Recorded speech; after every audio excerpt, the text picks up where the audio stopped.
Très bien, écoutez, merci beaucoup pour cette invitation et pour ce sujet vraiment très important pour les années qui viennent.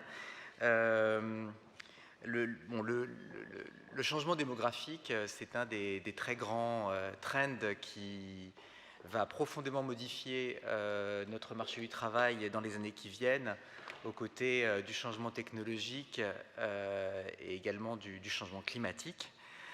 C'est une transformation profonde de notre marché du travail, mais aussi une transformation profonde de nos manières potentiellement de consommer. Et il va y avoir, pour vous donner un ordre d'idée, d'ici 2050, environ 45% de notre population aura plus de 50 ans. Aujourd'hui, c'est un tiers.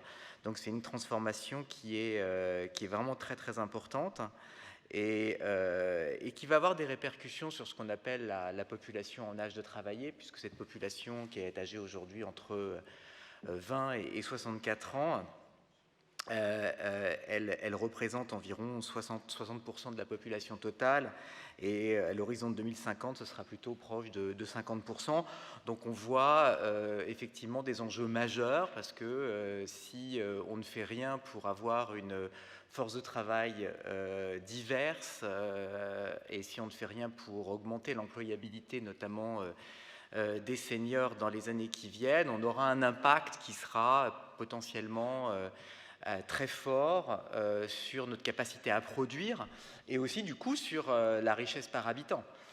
Si on ne change pas le taux d'emploi des seniors qu'on observe aujourd'hui en France et dans d'autres pays développés, qui sont plus bas que les taux d'emploi des plus jeunes, eh bien, le PIB par habitant pourrait décroître de l'ordre de 10% à l'horizon de 2050. Donc évidemment, il faut absolument tout mettre en œuvre pour éviter cette chute, parce qu'un PIB par habitant plus faible, c'est aussi des moyens moins importants pour des choses aussi importantes que la santé, l'éducation des enfants, les services publics.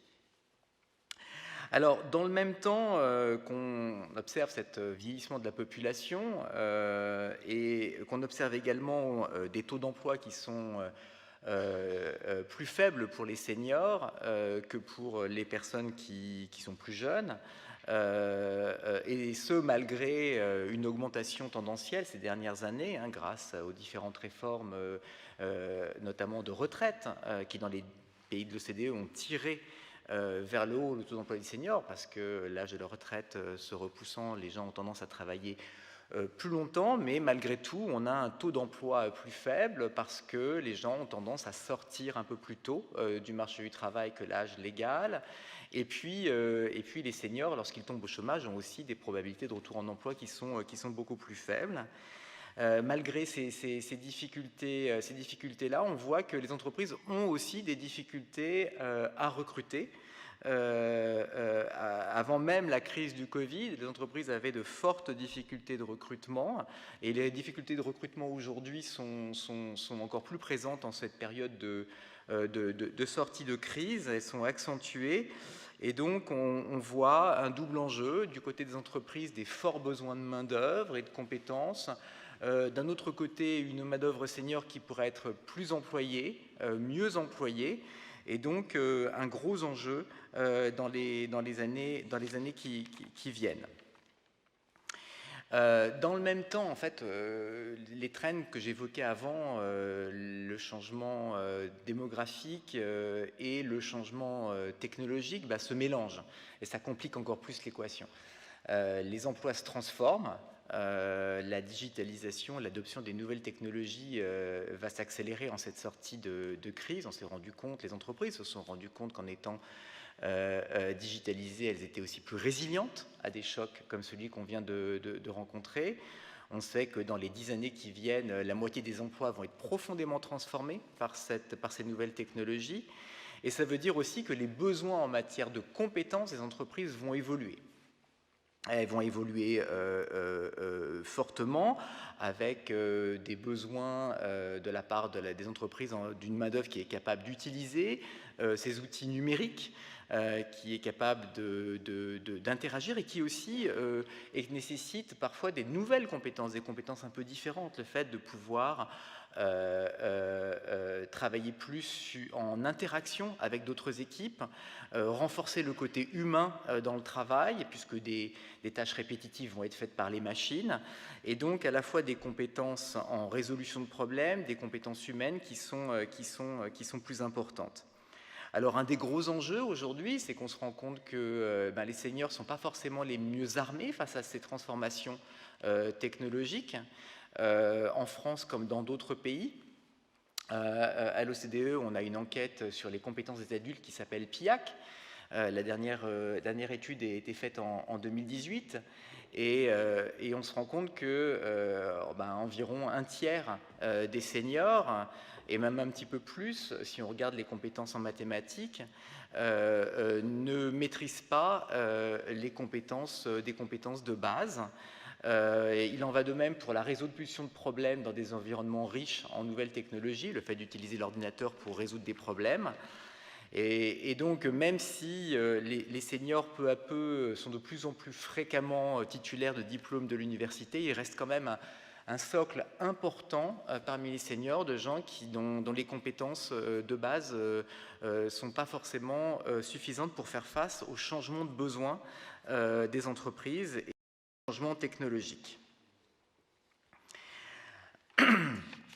Alors, il n'y a pas de fatalité. Il n'y a pas de fatalité. On sait qu'on peut changer les choses. Il y a des pays dans lesquels le taux d'emploi des seniors est très élevé. Aujourd'hui, en France, on a environ, je dirais, 55% des seniors entre 55 et 64 ans qui sont employés. Dans les pays nordiques, la Suède, par exemple, on est plutôt autour de 77%, voire 80%. Donc on peut employer beaucoup plus et beaucoup plus longtemps les seniors et donc se garantir contre le risque de décrocher dans le cadre du vieillissement de la population. On peut aussi, on le sait, il y a des modèles qui permettent de former tout au long de la vie, de maintenir les compétences et de les adapter aux besoins des entreprises.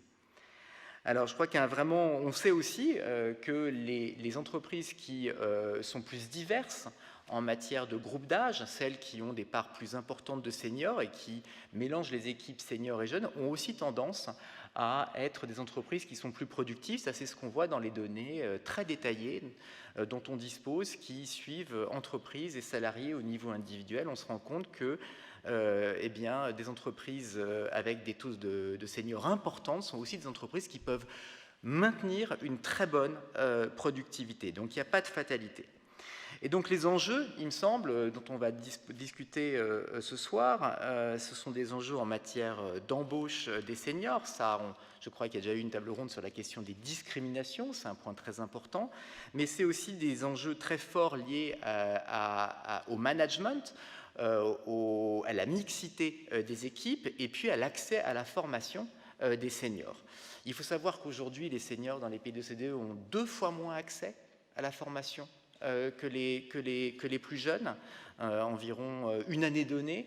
Une personne entre 50 et 64 ans aura, seulement une personne sur 4 entre 50 et 64 ans aura accès à une formation, contre un jeune sur 2, donc l'écart est vraiment très important, alors que ce sont souvent les seniors qui auraient le plus besoin de cette remise à niveau par rapport aux jeunes. Donc il y a un enjeu très important pour les entreprises aussi, dans le contexte où beaucoup de seniors sont employés, donc ils sont occupés full-time dans l'entreprise, et donc si la formation ne se passe pas à un moment donné dans la carrière, on n'a pas beaucoup d'opportunités de mener cette formation par ailleurs. Alors, pour renforcer cette formation, on sait qu'une des grosses barrières, c'est évidemment la disponibilité en temps. Donc, il y a un enjeu dans les entreprises pour pouvoir organiser ce temps de la formation. Mais il y a aussi un très gros enjeu qui est la motivation. La motivation, notamment le fait de créer une culture de la formation, le fait de faire comprendre à des salariés à partir de 45 ans, voire 50 ans, qu'en fait se former et continuer à se former, c'est extrêmement important pour son avenir professionnel. Et donc ça, je pense que c'est vraiment, ces aspects de motivation sont vraiment essentiels. Il y a aussi le fait de développer des nouvelles formes de formation, on en discutera peut-être ce soir, le fait de mixer les équipes, de mixer des jeunes et des seniors dans la formation, de faire de la formation des jeunes par les seniors, mais aussi des seniors par les jeunes, ce qu'on appelle le mentoring inversé. Et donc, je crois que quand on regarde vraiment ce qui se passe au niveau des entreprises, des expériences, on se rend compte qu'il y a des solutions, qu'il y a des modèles innovants qui marchent et qui permettent de maintenir et d'adapter les compétences de cette main-d'œuvre senior pour s'assurer qu'elle puisse se maintenir en emploi. Le maintien dans l'emploi avec les bonnes compétences, je pense que c'est vraiment l'enjeu pour les seniors dans la décennie qui vient. Merci beaucoup.